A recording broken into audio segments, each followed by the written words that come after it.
J'écris en français, tu lis en français et tu comprends, mais je pense que l'énergie ou le couteau qui est en dessous, en tout cas, ça vient d'autre chose.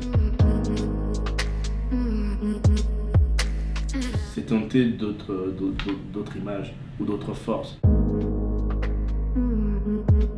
J'ai eu envie de dire ma parole à moi et de la partager avec les autres. Et je n'ai trouvé que cet outil-là pour pouvoir y arriver.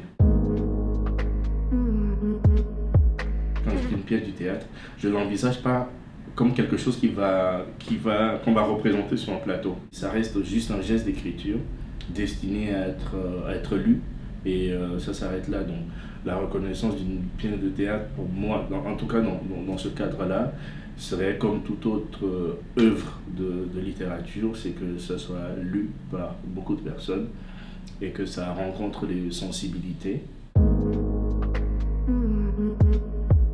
Il y a un adage en mina, qui est langue du sud du Togo que je parle, qui dit le chemin pour arriver au ventre passe par la langue. Et la langue, dans ce contexte, on peut le comprendre comme organe, on peut le comprendre aussi comme parole. Les imaginaires des groupes de personnes ou des peuples existent dans une langue donnée, c'est la première chose par laquelle on identifie quelqu'un. Et si par là on peut accéder à l'imaginaire d'un peuple, on peut accéder à ses rêves, à ses révoltes, à ses doutes, et on peut par là, avec ruse et avec méchanceté, dominer ce peuple-là.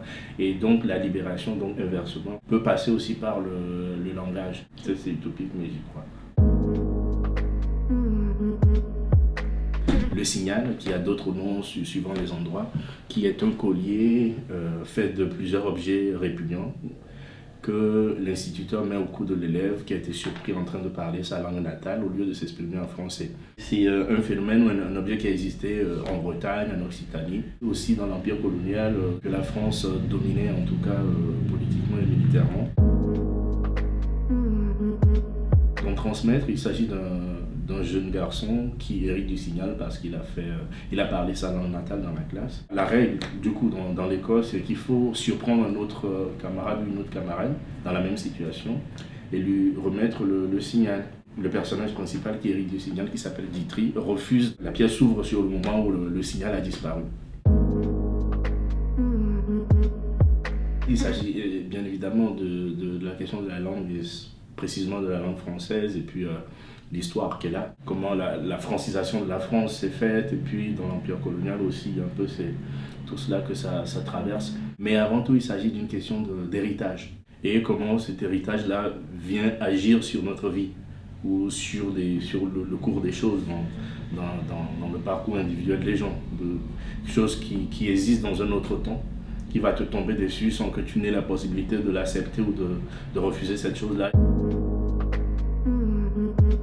C'est vraiment l'endroit où il y a un vrai travail de découverte sur les nouveaux auteurs et autrices, et des nouvelles écritures, des nouvelles propositions. En France, je pense qu'il n'y a pas meilleur endroit. J'ai été surpris par l'écoute formidable de ce lieu, de Caroline et de toute l'équipe, hein, et l'accompagnement qui s'en est suivi sur le test. Il y a un rapport très humain. On se rend compte bien sûr sur l'écriture, sur le théâtre, mais c'est une famille, c'est magnifique.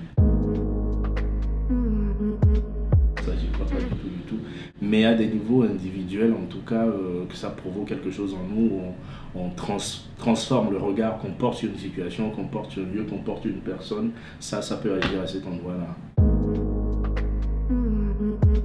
Quelque chose qui veut réfléchir à ma place. C'est très difficile de voir des propositions qui montrent le chemin de la réflexion. J'aime que le spectateur ou la spectatrice soit vraiment pris pour ce qu'il ou elle est, l'inventeur ou inventrice aussi, qui réfléchit par son propre cerveau.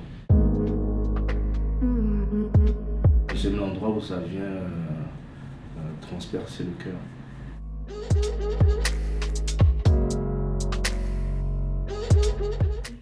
Non, regarde pas ça. Là. J'ai dit, je t'ai prévenu, j'ai dit beaucoup de